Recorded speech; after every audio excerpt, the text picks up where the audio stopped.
Hey everyone, welcome to Inside South Florida. How's it going? I'm your host, Jason Carter. Thank you so much for joining us today. And we are kicking off the show with a bang, friends. Yes, the newest series in the Star Wars galaxy, Andor, has just debuted on Disney+.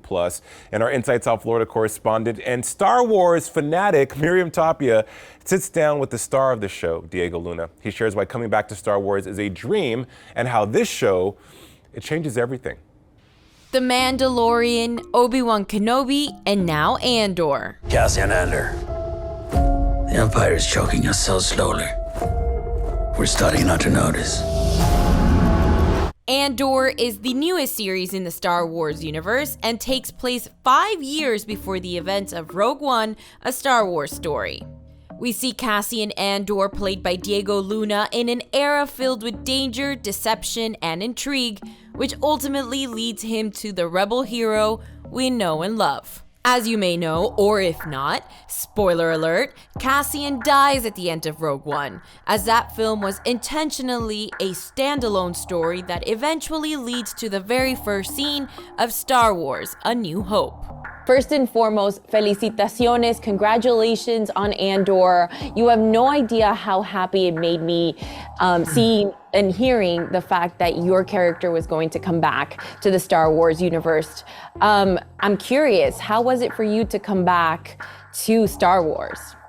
It's been fun. It's been an interesting ride, a very intense one, to be honest. It's been 4 years of my life, and one thing is doing a film, but doing a 12-episode season, it's like doing 4 films, you know?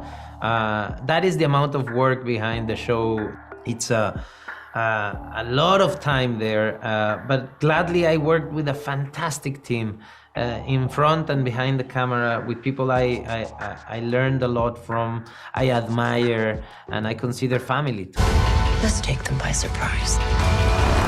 For the greater good. Call it what you will. Let's call it war. I was lucky to watch the first 4 episodes, and let me tell you, it's something I've never seen before in the Star Wars universe. I am so enthralled to see what the next few episodes are going to be like in the season. Yeah. Now, I feel like from what I got in the 4 episodes, and not spoilery everyone who's watching right now, this is like a part political awakening / part origin story for Cassian. For you, did you work closely with Tony, who's the showrunner, and see like what kind of stories you can tell from the eyes of Cassian? Definitely. I mean, we've been working really closely since day one. He's a fantastic collaborator and a very smart and complex writer, you know. Everything has a reason, and he works really hard to get where. I mean, you can tell when the series is so rich, and the approach to these characters is so realistic. You understand every step of the journey, and the journey is interesting to witness. It's gonna be.